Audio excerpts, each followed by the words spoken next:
eliminate the federal government grant to the Joint Admission and Matriculation Board JAMB in the 2025 budget. Governor Seyi Makinde presents the staff of office to the new Alaafin of Oyo, Abimbola Owade. On foreign scene, 10 people die after landslides swept through 2 cities in the Brazilian state of Minas Gerais.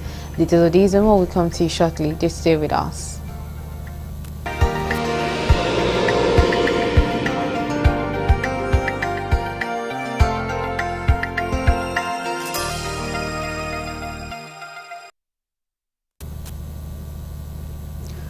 The Minister of Power, Adebayo Adelabu, has reaffirmed the government's commitments to revamping the national grid contingent upon approving 2 trillion naira 2025 budget proposal.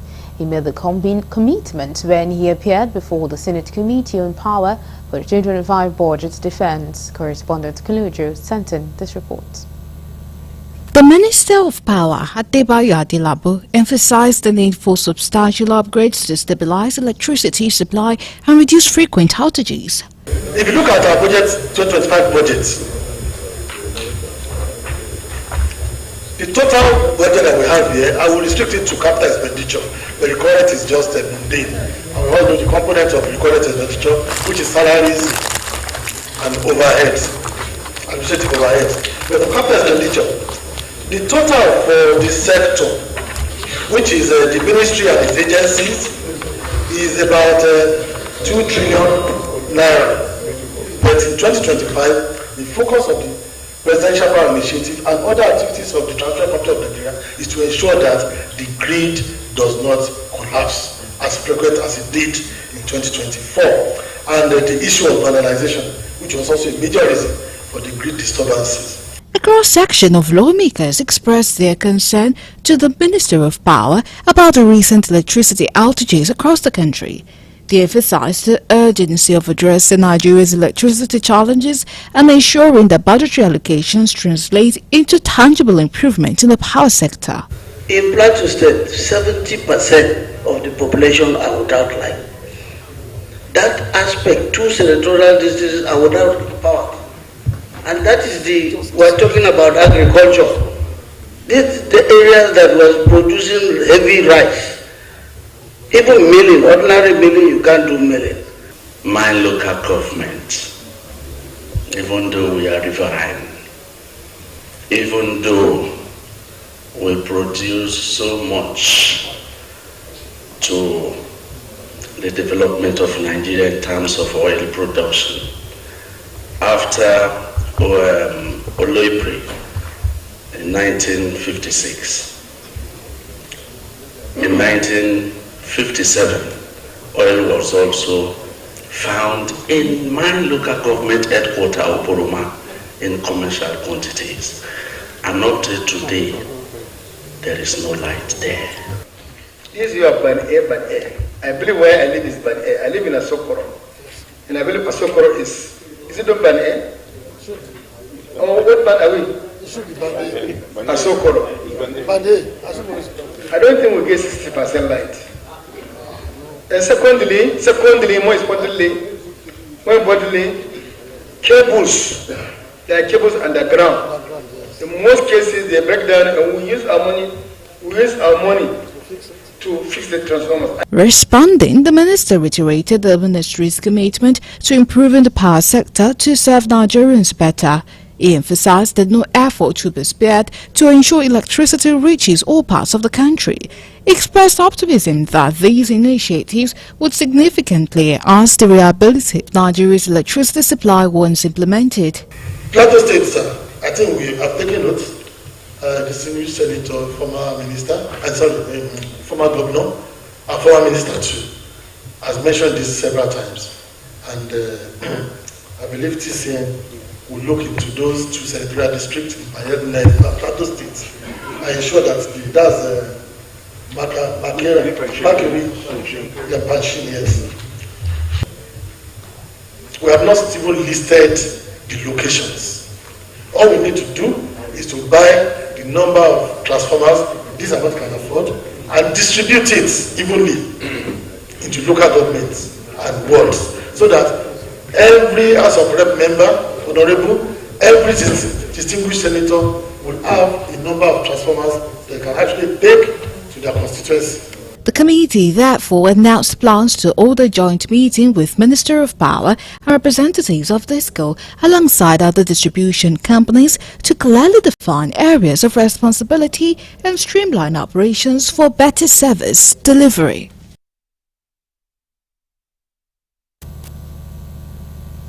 The National Assembly Joint Committee on Finance has threatened to eliminate the federal government grants to the Joint Admissions and Matriculation Board (JAMB) in the 2025 budget due to concerns over excessive spending.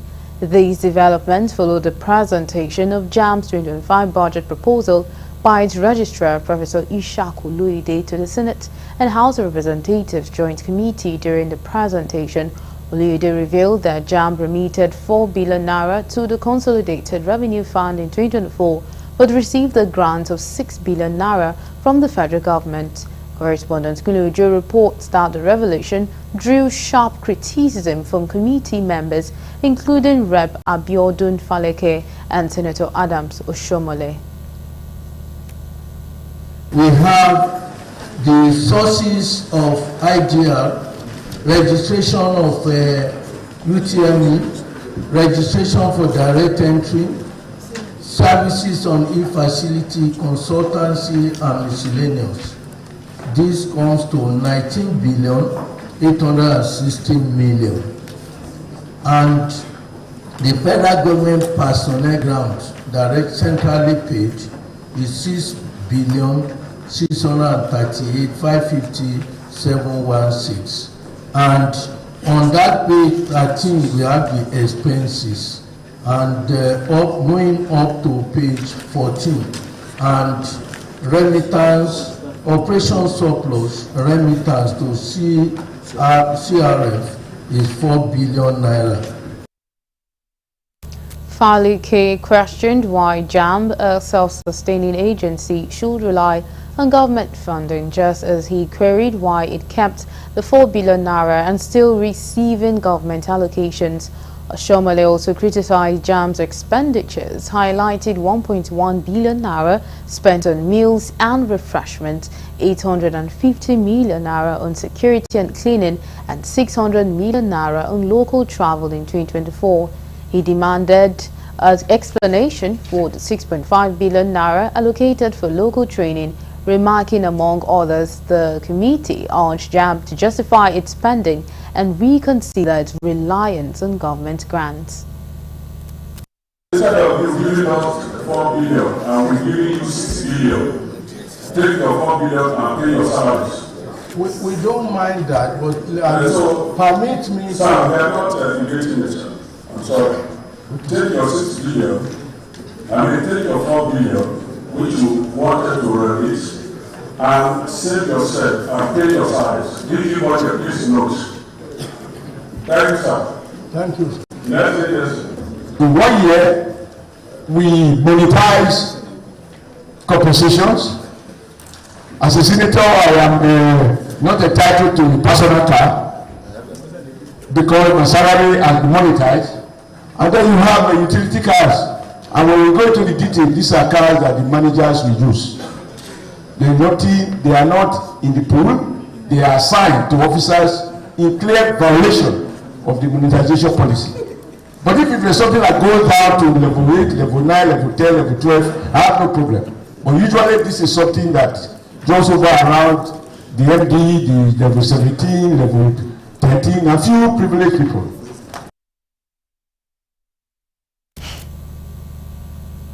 The National Assembly Joint Committee on Finance on Monday set up a special panel to probe a shortfall of 4.9 trillion naira revenue due to indiscriminate waivers by agencies of government. This was as the Joint Committee, co-chaired by Senator Sani Musa and Representatives James Faleke, held a hearing to probe the revenue profiles of ministries, departments and agencies and government-owned enterprises ahead of the 2025 budget. Correspondent Kulujo reports that the hearing was to enable the Senate and House of Representatives Committee to develop accurate and realistic revenue projections for 2025. The panel to probe the shortfall followed a motion moved by Senator Adamu Alero. Moving the motion, Alero said due to the issue of waiver, there is a serious shortfall between what is supposed to be collected as revenue and what is actually collected. Co-chairman Musa said the committee was aware that a lot of goals collect revenues from other sources and they never disclose them. He pointed out that the president, while presenting the 2025 appropriation bill before the National Assembly, mentioned the importance of heads of agencies to appear before the National Assembly to defend their budgets.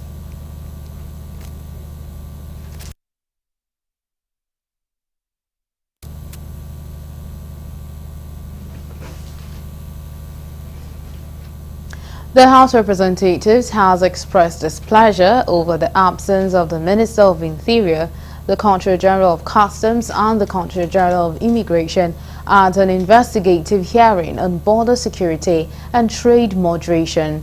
The hearing, organized by the House Joint Committee on Customs and Excise, Interior and Legislative Compliance, aims to explore the adoption of modern technology to enhance border security and examine the trade moderation project of the Nigeria Customs Service. During the session on Monday, Honorable Olumide Oshoba, citing Section 688 of the Constitution, raised a point of order to criticize the failure of the invited officials to appear, noting that only representatives were sent in their place. In response, the chairman of the House Committee on Customs, Honorable Leke Abijide, announced that the meeting was adjourned indefinitely. He, however, warned that if the officials fail to appear on a rescheduled date, the committee will invoke all legal measures at its disposal to ensure compliance. It's the chief executives of the ministries, departments, or agencies that will take, because they are the only ones that can actually hold brief on their ministries, departments, or agencies. In view of this, I'd like to move a motion that these three committees suspend this hearing and give them another time where and when the chief executives of the ministry, which is the minister, the CGC of Customs, and the Controller of Immigration will be present to give the committee the right report. Thank you. So we cannot talk to any other person apart from the head of the agencies and the minister, because this assignment was given to us to carry out on behalf of the House of Representatives. We are not doing it by ourselves, and we have to report back to the plenary. Now, the motion on ground, those in support say aye. Aye. Contemplate recommending for their replacement, because such attitude will not help in advancing the cause of this government. And knowing too well where we stand, especially relative to the challenges of financing the budget, this hearing and the outcome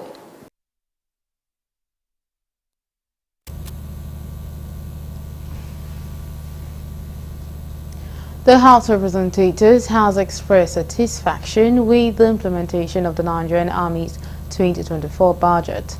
Chairman of the House Committee on Army, Honorable Aminu Balele, said this on Monday while addressing journalists after a closed session where the Army defended its 2025 budget proposal. Speaking after the session, Honorable Balele emphasized the need to improve the Army's capital allocation, overhead costs and allowances to align with global best practices. Earlier, during the open segment of the meeting, the Chief of Army Staff, Major General Olufemi Oloyede, was present but was not permitted to speak in the presence of journalists. A committee member raised a point of order, requesting the media to leave before the closed-door discussion commenced. We have analyzed and scrutinized the 2024 budget, and more importantly, before we move into 2025, we ask so many fundamental questions, particularly what is happening in the country and the way forward. And you know, this is a security committee. They give us some security inputs, whereby we have to support them to see that in the next in a short of time they have addressed the question of this insecurity largely in all over the country. You're still on to Galaxy Primetime News, and coming up next.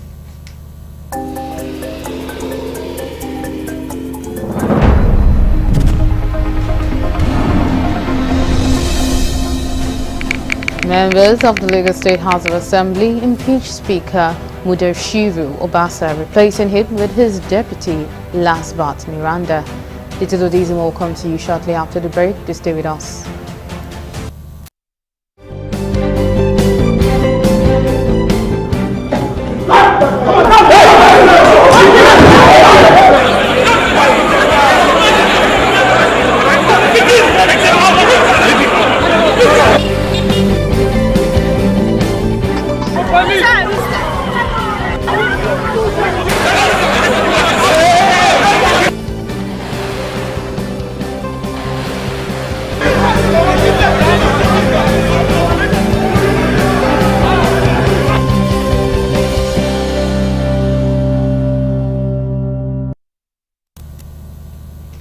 We're glad to have you back. Now, for more updates and latest news, please visit our website www.galaxytvonline.com. Connect with us on our X handle at Galaxy TV. Subscribe to our YouTube channel, youtube.com/GalaxyTV News. You can follow and interact with us on our Facebook page, facebook.com/GalaxyTV. Remember to follow and tag us on our Instagram page at Galaxy TV. Our social media platforms are user-friendly and can always accommodate your live updates and comments, as you can easily scan our IG QR code.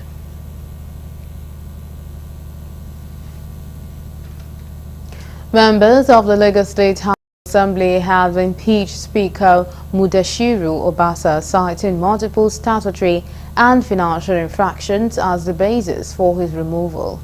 Following the impeachment, Obasa was replaced by his deputy, Lasbat Mujishola Miranda, who represents Apapa Constituency 1.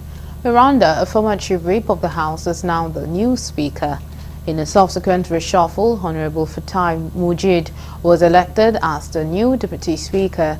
The move comes just days after a report detailing Obasa's role in authorizing the withdrawal of 43.5 billion naira for the purchase of backup vehicles for lawmakers, among other controversial financial activities circulated. Honorable Mudashiru Obasa is unarguably the longest-serving House of Assembly Speaker in Nigeria. He became the Speaker of Lagos State House of Assembly in 2015.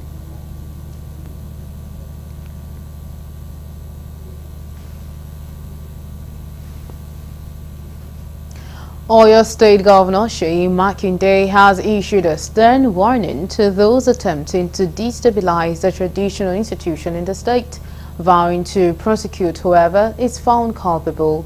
Speaking during the presentation of the instrument of office to the new Alaafin of Oyo, Oba Akim Abimbola Owade, on Monday at the executive chamber of the governor's office, Makinde stressed the importance of maintaining transparency and respect for traditional processes. Governor Makinde reiterated his administration's commitment to upholding the integrity of traditional stools, describing the Alaafin's position as a sacred one that should not be influenced by politics or personal interest. The governor issued a clear warning to individuals who have allegedly disrupted the process or exploited the system for personal gain. While presenting the instrument of office, Governor Makinde congratulated Oba Owade, praying for peace and progress during his reign. The new monarch, in his response, pledged to work for the development of Oyo Town, Oyo State, and Nigeria. I did not know his profile or the profile of any of the people or any of the princes that were vying for that stool. Those that are still hell-bent on destabilizing our traditional institution in Oyo. The government is not letting down. We will prosecute them.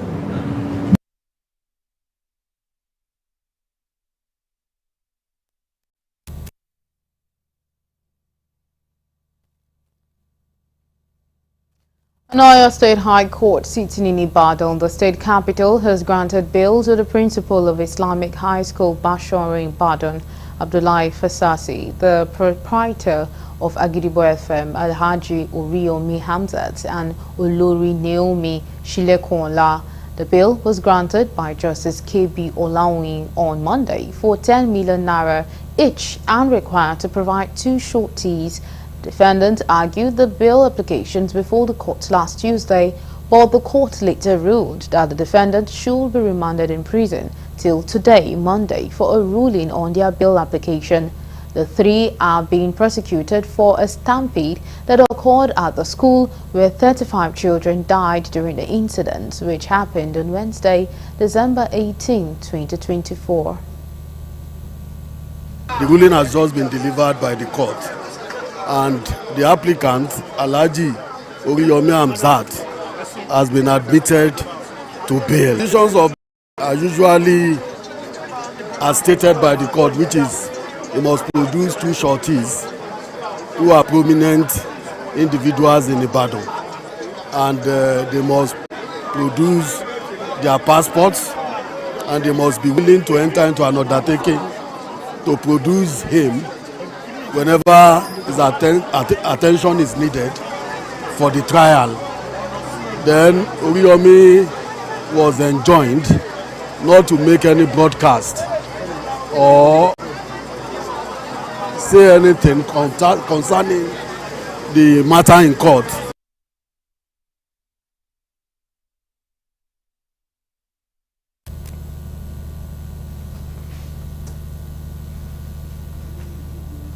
The Edo State Governorship Election Petition Tribunal, sitting on the premises of the Federal High Court, has adjourned its sitting till Wednesday, the 15th of January 2025.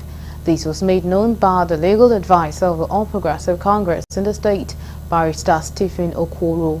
The legal advisor, who was fielding questions for amusement after a brief court session amid tight security, said the matters were adjourned after agreement by all parties. Ordinarily was supposed to have commenced hearing proper in most petitions, but the counsel to the first and the second respondents wrote to court asking that the matter be adjourned to on Wednesday, 15th day of January 2025, because they are before the Supreme Court. But as they did this, they also communicated this fact to other lawyers and other matters. Speaking further, he stressed that all the parties have no choice but to also appear at the Apex Court. You have a matter at the Supreme Court, that's the Apex Court, and at the Supreme Court, their matters were slated for definite hearing, and so they must appear before the Supreme Court.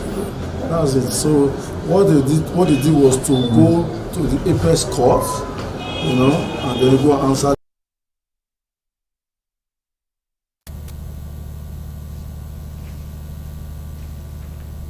Broadcasting activities at the Lagos State Broadcasting premises were put on hold today when the staff of both radio and television stations suspended their services in protest of non-payment of the new minimum wage of 85,000 naira. The aggrieved staff that commenced the 3-day warning strike over the unpaid minimum wage are from the Lagos Television, Radio Lagos, Echo FM and Traffic FM.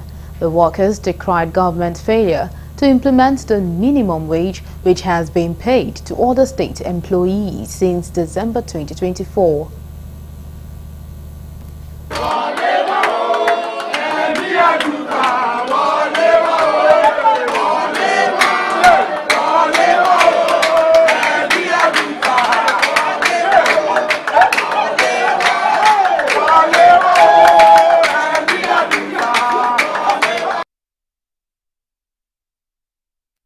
Speaking with newsmen, the state chairman of Nigeria Labour Congress, Comrade Fumi Sesi, said it is completely unfair for government to neglect the people working at the State Broadcasting Service and pay other workers in the state the new minimum wage. This is an injustice to this set of people, of workers. Their management has been given a mandate to pay them the minimum wage as been announced by the Lagos State government. They are Lagos workers. 85,000 naira. But since the government has commenced the implementation of the 85,000 in November, they have never collected that the minimum wage. And not only that, the arrears of the 3 months, they are not enjoying those benefits. The 13th month salary, they have not been given. So why this dichotomy, why this disparity?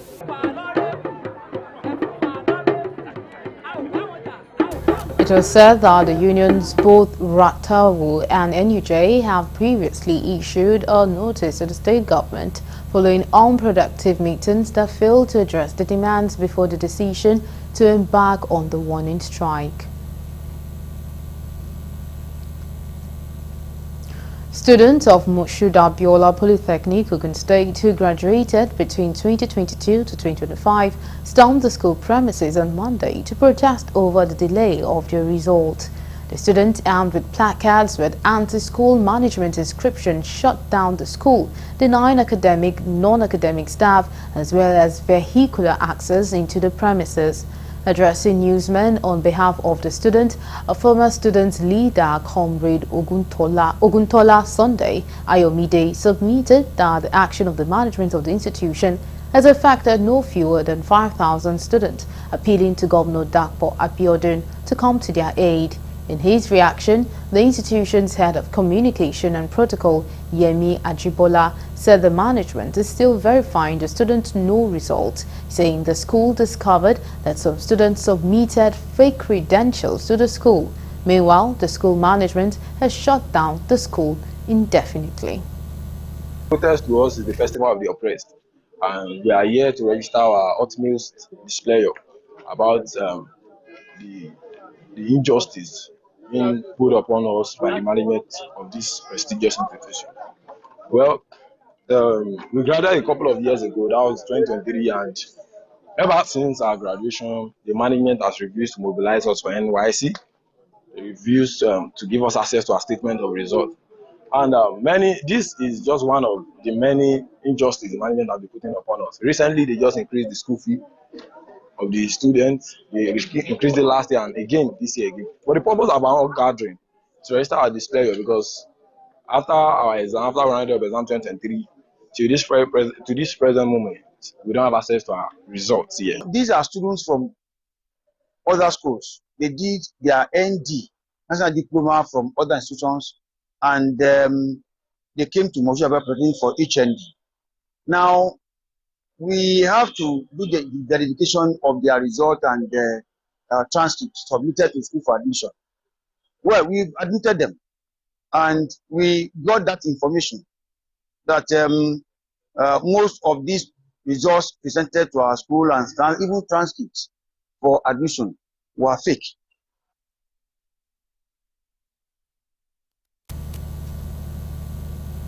In a move to transform Nigeria's education system, the Federal Ministry of Education has outlined a comprehensive plan to revitalize technical and vocational education and training in the country.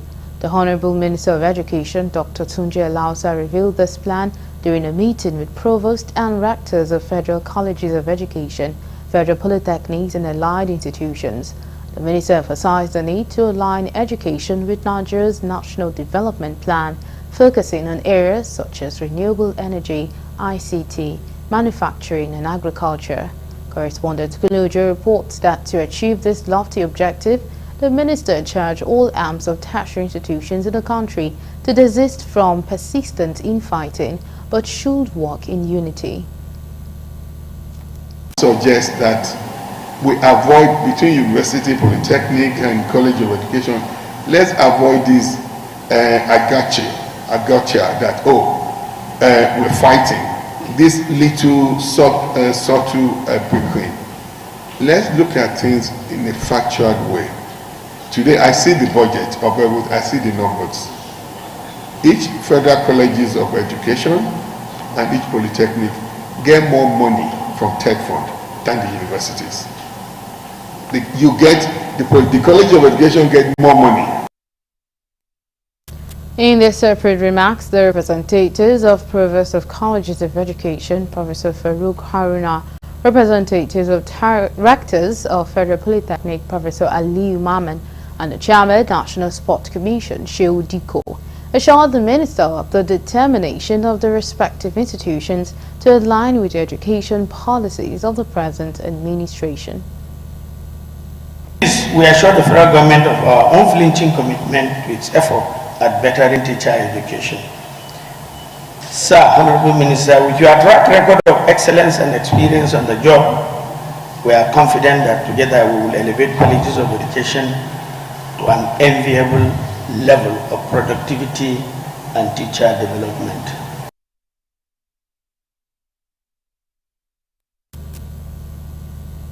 The coalition of northern groups, CNG, has reaffirmed its unwavering commitment to ensure that stakeholders are well informed regarding the controversial tax bill before the Senate. It also declared support for Senator Ali Ndume for his courageous stance against the proposed tax reform bills, which have been widely criticized for their potential to support the economic hardship faced by ordinary Nigerians. During a visit to Senator Ndume, the national coordinator of CNG, Comrade Jamilu Aliyu Charanchi, expressed the group's commitment to backing the lawmakers' effort to challenge the controversial bills. Charanchi noted that the visit aimed to exchange ideas on effective strategies to oppose the reforms at various levels. He emphasized that CNG is actively engaging with citizens across northern Nigeria through town hall meetings to raise awareness about the bills. The national coordinator of CNG said the goal is to empower constituents to reach out to their representatives and demand that they reject the proposed reforms. The CNG also used the occasion to call on northern lawmakers to remain true to their constituents and reject the bill, which appear to be ill-timed and serve as a tool to fulfill external demands such as those from the World Bank. After 12 years of violence and unrest in Birnin Gwari local government area of Kaduna State and its neighboring communities, peace has finally returned. Locals revealed that markets and businesses which had been paralyzed for many years are now fully restored as people now go about their legitimate business without fear of the unknown. Galaxy TV Bosan Yakusak sent in this report. For more than 12 years, Birnin Gwari, a community in Kaduna State, has been in the news for all the negative reasons, but finally, peace has now been restored. A visit to one of the popular cattle markets in the northwest, the Kara Market, shows commercial activities bustling with display and sale of cows and other livestock. For over a decade, this market, along with Yanatsi Market and other business hubs in Birnin Gwari, was deserted due to activities of armed groups. However, very recently, the security situation has improved and locals now carry their daily activities peacefully, restoring the once thriving community to its former state. These they attributed to a peace agreement between the government and the bandits, a critical step taken towards restoring harmony and rebuilding the social fabric of Birnin Gwari and its surrounding communities. Community members, which among them are repentant bandits and the Fulani community, were optimistic that the agreement will bring a lasting solution and an end to the menace. We are happy and thankful to Allah for the peace agreement and pray that God will help both parties to keep their agreement. We are very happy because myself, it's been 7 years since I came into town and we have been living in the bush. But by the grace of God, peace has been restored and everyone has agreed to the process. Now, everyone can go about his or our legitimate businesses without fear.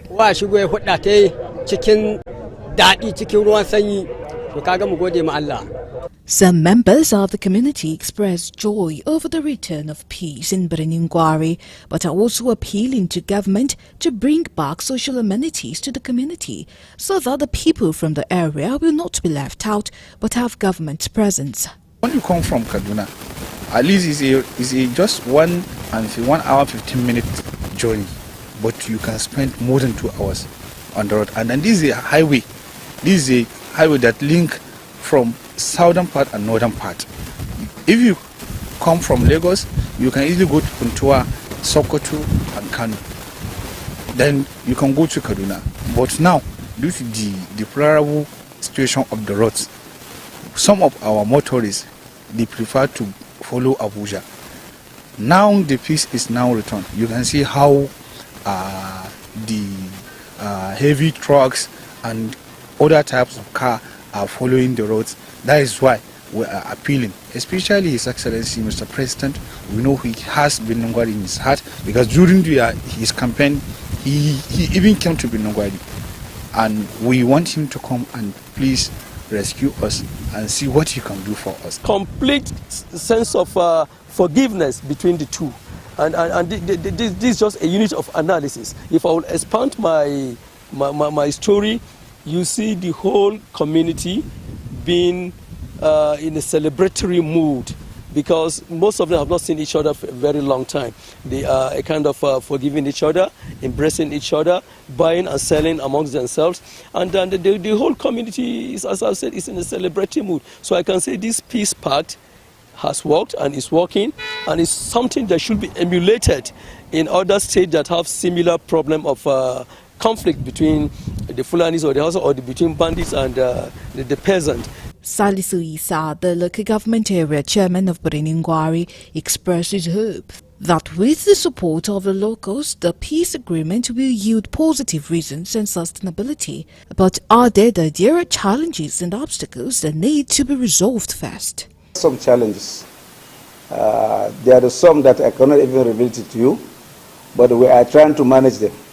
So my call from the federal government and the state is to continue supporting us because those planners that are in the bush, they have some certain things that are requesting from us, from the government, which we cannot even afford all of their requests as a local government entity. But inshallah, we will go into write and seek the support from the federal government and the state government so that we can harmonize and work together to see those their requests become reality. Despite the positive developments, other issues remain, including the deplorable state of roads and the need to facilitate the return of residents who fled from ghost towns during the violence. Now we'll quickly take a break. When we return, the news continues. Just stay with us.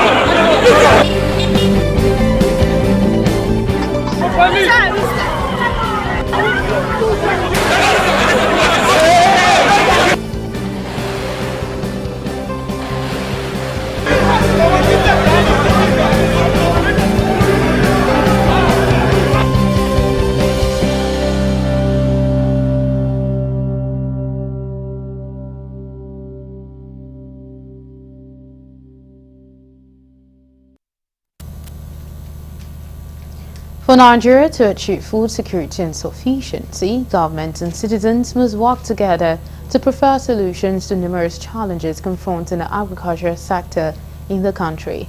A member of the House of Representatives from Ayetoro Imeko-Afon Federal Constituency made this known while speaking on building an agro-prosperous and zero-hunger nation paradox of farm security at the FUNAP's 26th Alumni Annual Lecture.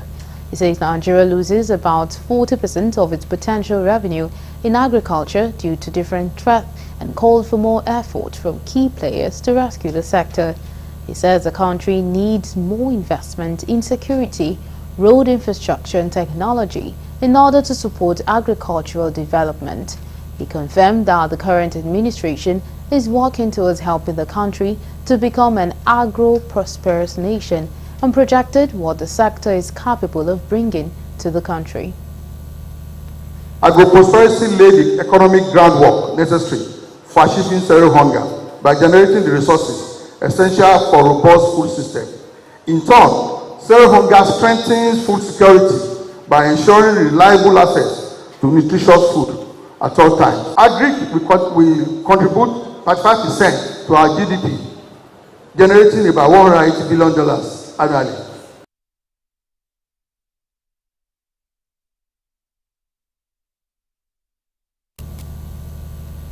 And now we'll move over to the foreign desk for more news.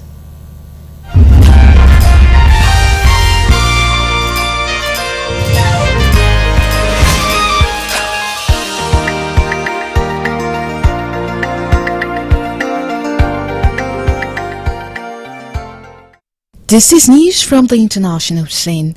At least 10 people have died after landslides swept through two cities in the Brazilian state of Minas Gerais, state officials have said.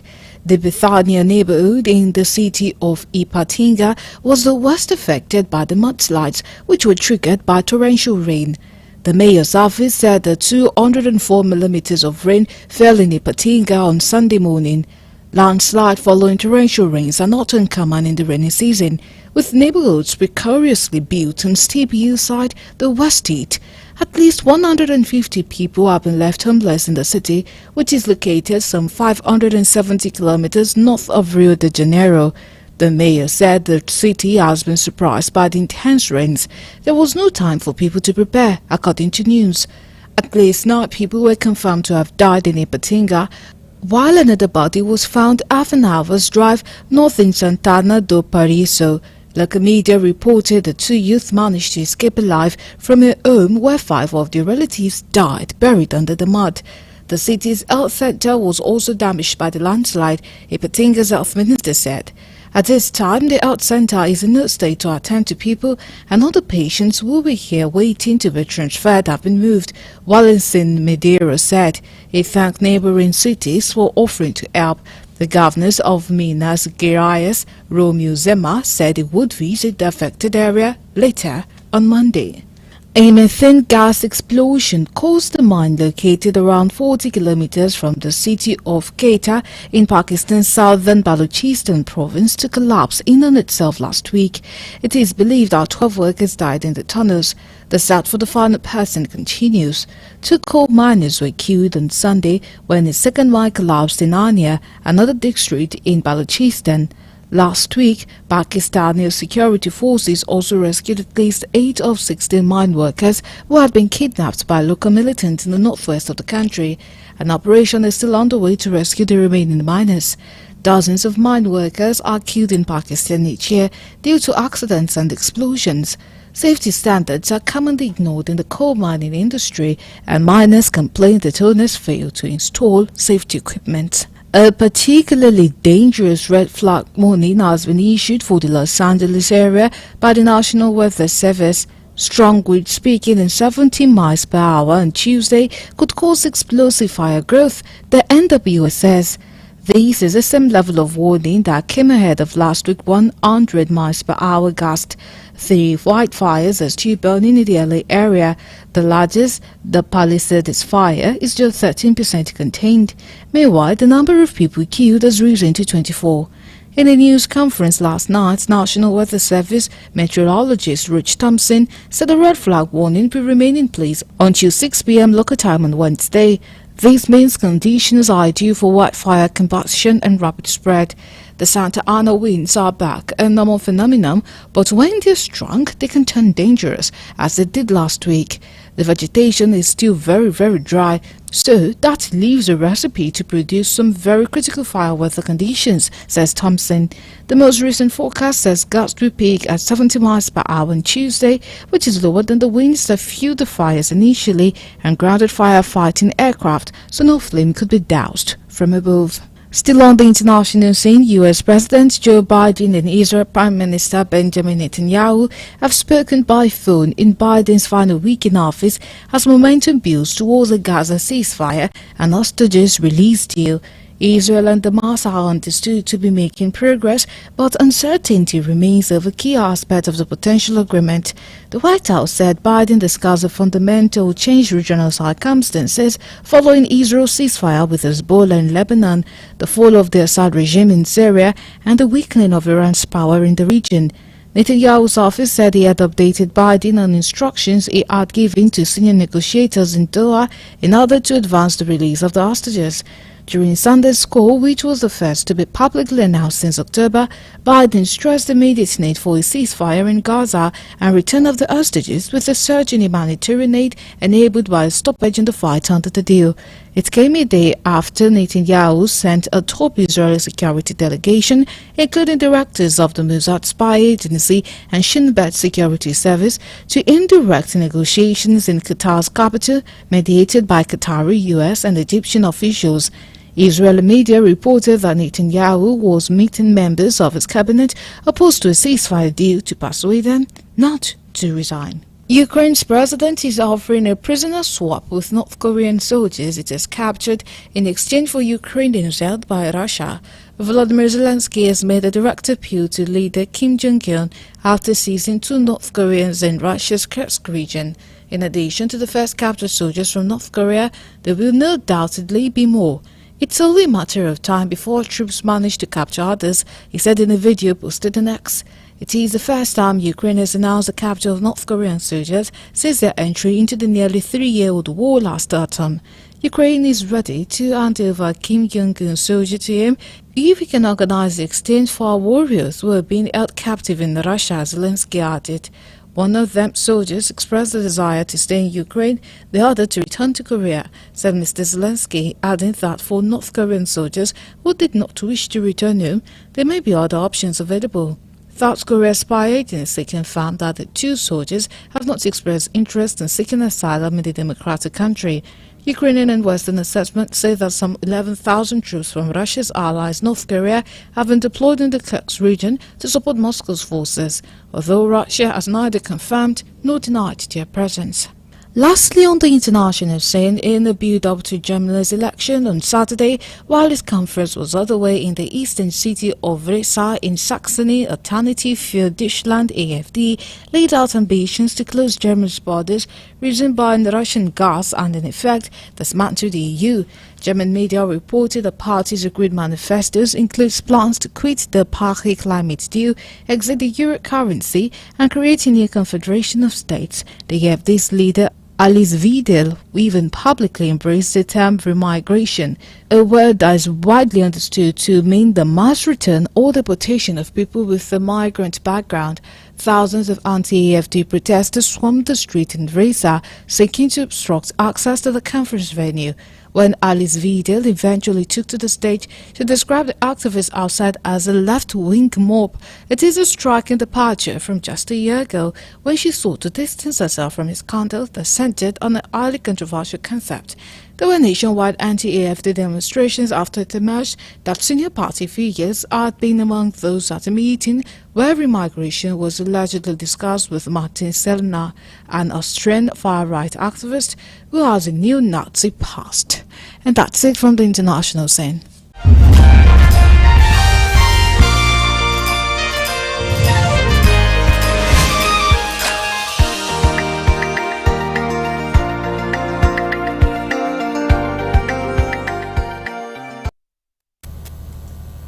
And now we'll move over to entertainment news.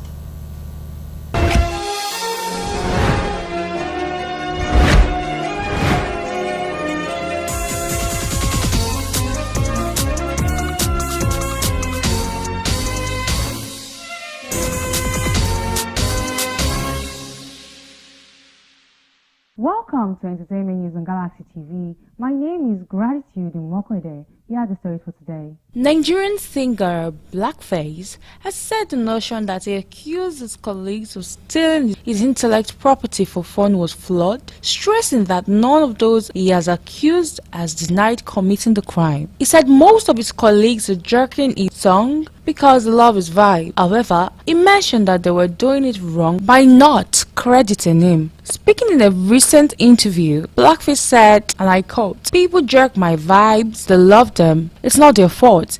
If I was not me, I would be jacking me too." Nollywood actor Segun Arinze has explained why he left the music industry, featuring in a recent episode of Curiosity Made Me Ask, hosted by content creator Bayu Burby. Arinze stated that he didn't leave music because he failed at it, but to focus on acting. Arinze said he will be making a comeback in the music industry in the future. However, he explained that his return to music wouldn't be for commercial purposes, but for passion.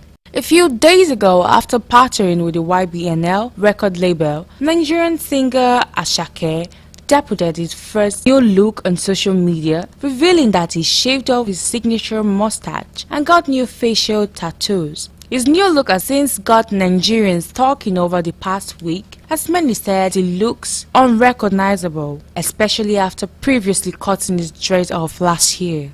Nigerian cross-dresser Idris Oguneye has sent a plea message to Burna Boy for the release of singer Speed Darlington, real name Darlington Okoye. Speed Darlington has been in prison since November 2024 when he was rearrested while performing at a show in Owerri, Imo State. Just days after returning to the country, the singer was initially arrested in October over allegations of defamation and cyber-stalking Burna Boy. He was arrested in Lagos and transferred to Abuja, where detained by the IGP's intelligence response team in the Gozape area of Abuja. Bobrisky has now lent his voice to call on Grammy-winning artist Burna Boy to forgive Speed Darlington and see to his release from prison. The controversial cross-dresser made the appeal in a series of posts on his Instagram story, expressing concern over Speed Darlington's welfare. Bobrisky, who himself spent time in prison in 2024, said prison is not a nice place, noting that 45 days in prison should suffice as punishment for what the singer did.